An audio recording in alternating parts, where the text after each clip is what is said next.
ಸರ್ಕಾರದವರು ಕಡುಬಡವರಿಗೆ ಸೂರು ಕಲ್ಪಿಸುವುದಕ್ಕಾಗಿ ಬಸವ ವಸತಿ ಯೋಜನೆ, ಪ್ರಧಾನಮಂತ್ರಿ ಆವಾಸ್ ಯೋಜನೆ, ಡಾಕ್ಟರ್ ಬಿಆರ್ ಅಂಬೇಡ್ಕರ್ ನಿವಾಸ ಯೋಜನೆ ಅಂತಹ ಹಲವಾರು ಯೋಜನೆಗಳನ್ನ ಜಾರಿಗೆ ತಂದಿದೆ. ಈ ಯೋಜನೆಗಳು ಕೆಲವರಿಗೆ ತಲುಪುತ್ತದೆ, ಇನ್ನು ಕೆಲವರಿಗೆ ಕನಸಾಗಿಯೇ ಉಳಿಯುತ್ತದೆ. ಕನಸುಗಳನ್ನು ನನಸು ಮಾಡಲಿಕ್ಕೆ ಅಂತಾನೆ ಇಲ್ಲೊಂದು ಫೌಂಡೇಶನ್ ಹಗಲಿರುಳು ಶ್ರಮಿಸುತ್ತಿದೆ. ಅದು ಯಾವ ಫೌಂಡೇಶನ್ ಅಂತೀರಾ? ಈ ಸ್ಟೋರಿ ನೋಡಿ. ವೀರ ಉದ್ಘೋಷ ಫೌಂಡೇಶನ್ ವತಿಯಿಂದ ಅಸಹಾಯಕರನ್ನು ಗುರುತಿಸಿ ಅವರಿಗೆ ಮನೆ ನಿರ್ಮಿಸಿ ಕೊಡುವ ಯೋಜನೆ ಹಮ್ಮಿಕೊಂಡಿದ್ದಾರೆ. ಈ ಯೋಜನೆಯಲ್ಲಿ ಒಟ್ಟು 5 ಮನೆಗಳಲ್ಲಿ 2 ಫಲಾನುಭವಿಗಳಿಗೆ ಈಗಾಗಲೇ ಹಸ್ತಾಂತರಿಸಲಾಗಿದೆ. 3ನೇ ಮನೆಯನ್ನು ಕುಂದಗೋಳ ಪಟ್ಟಣದ ಗಾಳಿ ಮಾರಮ್ಮ ದೇವಸ್ಥಾನದ ಪೂಜೆ ಸಲ್ಲಿಸುತ್ತಿರುವ ರೇಣುಕಾ ಗುಮ್ಮಗೋಳ ಅವರ ಕುಟುಂಬಕ್ಕೆ ಕ್ಷೇತ್ರಪತಿ ಚಿತ್ರದ ನಾಯಕ ನಟನ ವೀಣ್ ಶಂಕರ್ ಕಲ್ಯಾಣಪುರ ಮಠದ ಬಸವಣ್ಣಜ್ಜರವರು ಸಮ್ಮುಖದಲ್ಲಿ ಗೃಹ ಪ್ರವೇಶಿಸಿ ಮನೆಯನ್ನು ಹಸ್ತಾಂತರಿಸಲಾಯಿತು. ಇನ್ನು ಈ ಕಾರ್ಯಕ್ರಮಕ್ಕೆ ಕ್ಷೇತ್ರಪತಿ ಗುಲ್ಟು ಇನ್ನಿತರ ವಿಶೇಷ ಚಲನಚಿತ್ರಗಳ ಮೂಲಕ ನಾಡಿನ ಗಮನ ಸೆಳೆದ ನಾಯಕ ನಟ, ಉತ್ತರ ಕರ್ನಾಟಕದ ಹೆಮ್ಮೆಯ ನಟ ನವೀನ್ ಶಂಕರ್ ಈ ಕಾರ್ಯಕ್ಕೆ ಮೆಚ್ಚುಗೆ ವ್ಯಕ್ತಪಡಿಸಿದರು.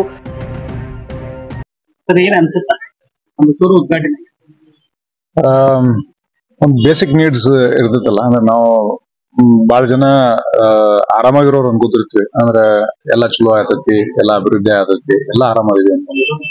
ಬಟ್ ಬೇಸಿಕ್ ನೀಡ್ಸ್ ಇಂದ ತೊಂದರೆ ಒಳಗಾದವರು ಇನ್ನೂ ಬಹಳಷ್ಟು ಜನ ಅದರ ಅದ್ರ ಪ್ರಮಾಣ ದೊಡ್ಡದೈತಿ. ರಿಗಾರ್ಡಿಂಗ್ ದಿಸ್, ಸಿದ್ಧಲಿಂಗೇಶ್ವರ ಅವರು ಅವರ ಒಂದು ಫೌಂಡೇಶನ್ ಕಟ್ಕೊಂಡಾರ, ವೀರ ಉದ್ಘೋಷ ಅಂತ. ಅದರಿಂದ ಒಂದು ಏನ್ ಚಾಲನೆ ಆಗೈತಿ ಈ ಮನಿ ಕಟ್ಟೋದಾಗ್ಲಿ ಅಥವಾ ಬೇರೆ ಸರ್ವಿಸ್ ಆಕ್ಟಿವಿಟೀಸ್ ಏನೇನ್ ಮಾಡತ್ತಾರಲ್ಲ, ಅದು ಬಹಳ ಅಪ್ರಿಷಿಯಬಲ್ ಅಂತ ಹೇಳಕ್ ಇಷ್ಟಪಡ್ತೀನಿ. ಆಮೇಲೆ ಅದ್ರಾಗ ನನ್ನನ್ನ ಭಾಗವಹಿಸ್ಕೊಳ್ಳೋದಕ್ಕೆ ಒಂದು ಅವಕಾಶ ಮಾಡಿಕೊಡೋದಕ್ಕೆ ಧನ್ಯವಾದ ಹೇಳ್ತೀನಿ ಇಡೀ ತಂಡದವರಿಗೆ. ಆಮೇಲೆ ಅಜ್ಜಾರನ್ ಭೇಟಿ ಆಗಿದ್ದು ಅವರ ಅಮೃತ ಹಸ್ತದಿಂದ, ಅವರ ಆಶೀರ್ವಾದದೊಂದಿಗೆ ಈ ಆಕ್ಟಿವಿಟೀಸ್ ಏನು ನಡೆಯತೈತಿ ಇದಿನ್ನೂ ದೊಡ್ಡ ಮಟ್ಟಕ್ಕಾಗ್ಲಿ, ಬಹಳಷ್ಟು ಜನರಿಗೆ ಅದೊಂದು ಎಂಪತಿ ಅನ್ನೋದು ಆಗ್ಲಿ, ಅಥವಾ ಒಂದು ಸಹಬಾಳ್ವೆ ಅನ್ನೋದಾಗ್ಲಿ, ಅಥವಾ ಒಬ್ರು ಯಾರು ಸಮಸ್ಯೆದಾಗ ಅದಾರು ಅಂತಂದ್ರೆ ಅಲ್ಲಿಂದ್ರದಾಗ್ಲಿ, ಅದೊಂದು ಮಾನವೀಯತೆ ಅಂತ ಭಾವಿಸ್ತೇನೆ. ಅದು ಇನ್ನೂ ಹೆಚ್ಚೆಚ್ಚಾಗ್ಲಿ, ಆ ಕೆಲ್ಸಗಳು ಇನ್ನೂ ದೊಡ್ಡ ಮಟ್ಟಕ್ಕಾಗ್ಲಿ ಅಂತ ನಾನು ವಿಶ್ ಮಾಡಕ್ ಇಷ್ಟ. ವ್ಯವಸ್ಥೆ ಹೆಂಗೆ ಹೋಗ್ಬೇಕೇನ್ ಸರ್? ಮನೆ ಇಲ್ದವ್ರಿಗೆ ಯಾವ್ದೇ ಫೌಂಡೇಶನ್ ಮನೆ ಕಟ್ಕೊಡೋದು, ಇನ್ನು ನಾವ್ ಎಲ್ಲಿದ್ದೀವಿ ಸರ್? ಅಂದ್ರೆ ಕೆಲವು ಸರಿ ಏನಕ್ಕೈತೆ ಅಂತಂದ್ರೆ, ಪ್ರಜಾಪ್ರಬುದ್ಧ ಆಗಿದೀವಲ್ಲ ನಾವು ಎಲ್ಲರೂ ಸೇರಿ ಒಂದು ಅಂದ್ರೆ ಪ್ರಜೆಗಳೇ ಪ್ರಭುಗಳು ಅನ್ನುವಂತ ಒಂದು ಮಾತೇನೈತೆ. ಹೌದು, ಅದು ಆಯ್ಕೆ ಮಾಡ್ಕೊಂಡ್ಮೇಲೆ ಅವ್ರು ಒಂದಿಷ್ಟು ಕೆಲ್ಸಗಳನ್ನ ಏನ್ ಮಾಡ್ತಿರ್ತಾರ, ಅವ್ರ ಕೆಲ್ಸಗಳು ಏನೇನು ಮಾಡ್ತಿರ್ತಾರೆ, ಅವರ ಸರ್ವಿಸ್ ಆಕ್ಟಿವಿಟೀಸ್ ಏನೇನ್ ಇರ್ತೈತೆ, ಅದ್ರ ಹೊರತಾಗಿ ಕೂಡ ನಮ್ಮಲ್ಲಿ ಒಂದ್ ಸಹಬಾಳ್ವೆ ಅನ್ನೋದು ಬೇಕಲ್ಲ. ಅವ್ರ ಕಡೆಯಿಂದನೂ ಕೆಲಸ ಆಗ್ಬೇಕು, ನಮ್ಮಿಂದನೂ ಕೆಲಸ ಆಗ್ಬೇಕು. ಹೌದು, ಅದ್ರ ಬಗ್ಗೆ ವ್ಯವಸ್ಥೆ ಇದೇ ರೀತಿ ಎಲ್ಲಿವರೆಗೆ ಹೋಗ್ಬೇಕು ಅಂತ ಹೇಳ್ತಿರೋದು. ಅದಕ್ಕ ಒಂದು ನಾವು ಈಗ ನೋಡ್ರಿ, ಸಂವಿಧಾನ ರಚನೆ ಮಾಡೋ ಮುಂದೆ ಇಷ್ಟು ವರ್ಷಗಳಲ್ಲಿ ಇದೆಲ್ಲಾ ಸಮಸ್ಯೆಗಳು ಬಗೆಹರಿತಾವು ಅನ್ನುವಂತ ಒಂದು ಮುಂದಾಲೋಚನೆ ಇಟ್ಕೊಂಡು, ಕನ್ಸಿಟ್ಕೊಂಡು ಒಂದು ದೊಡ್ಡ ಲಿಖಿತ ಸಂವಿಧಾನ ಬರೆದ್ರು. ಇವ್ರಿಗೆ ಹಿಂಗೆ ಈ ತರದ ಕಾನೂನುಗಳು, ಇಷ್ಟಿಷ್ಟು ಸವಲತ್ತುಗಳು ಹೆಂಗೆ.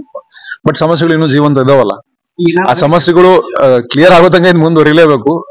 ಅದೇ ಜಲ್ದಿ ಕ್ಲಿಯರ್ ಆಗ್ಲಿ ಅನ್ನೋದ್ರಿಗೆ ನಾವು ಕೆಲಸ ಮಾಡ್ಬೇಕು. ಒಟ್ಟೆ ಅದ ಹೇಳಿದ್ನಲ್ಲ, ಅಂದ್ರ ನಮ್ಗ ಈ ಫಾಸ್ಟ್ ಮೂವಿಂಗ್ ಲೈಫ್ನಾಗ ಈಗ ನೋಡ್ರಿ, ಒಂದ್ ಹಳ್ಳಿ ಅಂತಂದ್ರೆ ಅವಾಗ ಪ್ರತಿಯೊಬ್ಬರು ಗೊತ್ತಿರ್ತಿದ್ರು. ಆಮೇಲೆ ಒಬ್ಬಂಗ್ ಸಮಸ್ಯೆ ಆತಂದ್ರೆ ಇಡೀ ಊರ್ ನಿಂದಿರ್ತೈತಿ. ಅದು ಬರ್ಕೋತ ಟೈಮ್ ಹೋದಂಗ ಬಾಳ ಇಂಡಿವಿಜುವಾಲಿಟಿ ಆದತ್ತೆ. ಅಂದ್ರೆ ಎಲ್ಲಾರು ಕೂಡಿ ಒಂದ್ ಸಮಸ್ಯೆ ಬಗೆಹರಿಸ್ಕೊಣ, ಎಲ್ಲರೂ ಕೂಡಿ ಬಾಳೆ ಮಾಡೋಣ, ಆ ಒಂದು ಏನಿರ್ತೈತಲ್ಲ ಮನಸ್ಥಿತಿ, ಅದು ಕಮ್ಮಿ ಆಕೋತ ಬರ್ತೈತೆ. ಈ ಟೈಮ್ನಾಗ ಈ ತರದೊಂದು ಕೆಲ್ಸಗಳೇನಾಡ್ತಾವಲ್ಲ ಅವೆಲ್ಲ ಎನ್ಕರೇಜ್ ಮಾಡ್ತಾವ, ಮತ್ತೆ ಆ ಸಹಬಾಳ್ವಾಗ ಎನ್ಕರೇಜ್ ಮಾಡ್ತಾವ. ನಾವು ಕೂಡ್ಕೊಂಡು ನಾವೆಲ್ಲ ಜೊತೆಗಿದೀವಪ್ಪ, ನಿಮ್ ಸಮಸ್ಯೆ ಏನದೋ ನಮ್ಮೂ ಸಮಸ್ಯೆ ಇದ್ದಂಗ, ನಮ್ಮ ಊರರು ಅಂತಾರ, ನೀವು ನಮ್ ಸಮಸ್ಯೆಗಳು ನಿಮ್ ಸಮಸ್ಯೆ ನಮ್ ಸಮಸ್ಯೆ ಅಂತ ಬದುಕುದಿರ್ತೈತಲ್ಲ, ಅದು ಕೂಡಿ ಬಾಳುವಿಕೆನ ಪ್ರಮೋಟ್ ಮಾಡ್ತೈತಿ, ಇನ್ನು ಆ ಭಾವನೆನ ಹೆಚ್ಚಿಸ್ತೈತಿ, ಚಲೋ ಕೆಲ್ಸಕ್ಕಿನ್ನ ಹಾದಿ ಹಾಕೋವಂತ. ಸೊ ಆಗ್ಲಿ, ಇನ್ನು ದೊಡ್ಡ ಮಟ್ಟಕ್ಕೆ ಆಗ್ಲಿ ಅಂತ. ಪೂಜ್ಯ ಶ್ರೀಗಳು ಮತ್ತು ಕೆಸಿಸಿ ಬ್ಯಾಂಕ್ ನಿರ್ದೇಶಕರಾದ ಉಮೇಶ್ ಹೆಬಸೂರ್, ಡಾಕ್ಟರ್ ಮಲ್ಲಿಕಾರ್ಜುನ ಬಾಳಿಕಾಯಿ, ಚೇತನ್ ಬೀಜವಾಡ, ಗಣೇಶ್ ಕೊಕಾಟೆ, ಮಹೇಶ್ ನಾವಳ್ಳಿಮಠ್, ವೀರ ಉದ್ಘೋಷ ಫೌಂಡೇಶನ್ ಸರ್ವ ಸದಸ್ಯರು ಮತ್ತು ಗ್ರಾಮದ ಗುರು ಹಿರಿಯರು ಈ ಸಂದರ್ಭದಲ್ಲಿ ಭಾಗಿಯಾಗಿದ್ದರು. ವೀರ ಉದ್ಘೋಷ ಫೌಂಡೇಶನ್ ಇಂತಹ ಒಳ್ಳೆಯ ಕೆಲಸ ಮಾಡುತ್ತಿರುವುದು ಶ್ಲಾಘನೀಯವಾಗಿದೆ. ಇನ್ನು ಹೆಚ್ಚಿನ ಜನರಿಗೆ ಅನುಕೂಲವಾಗಲಿ.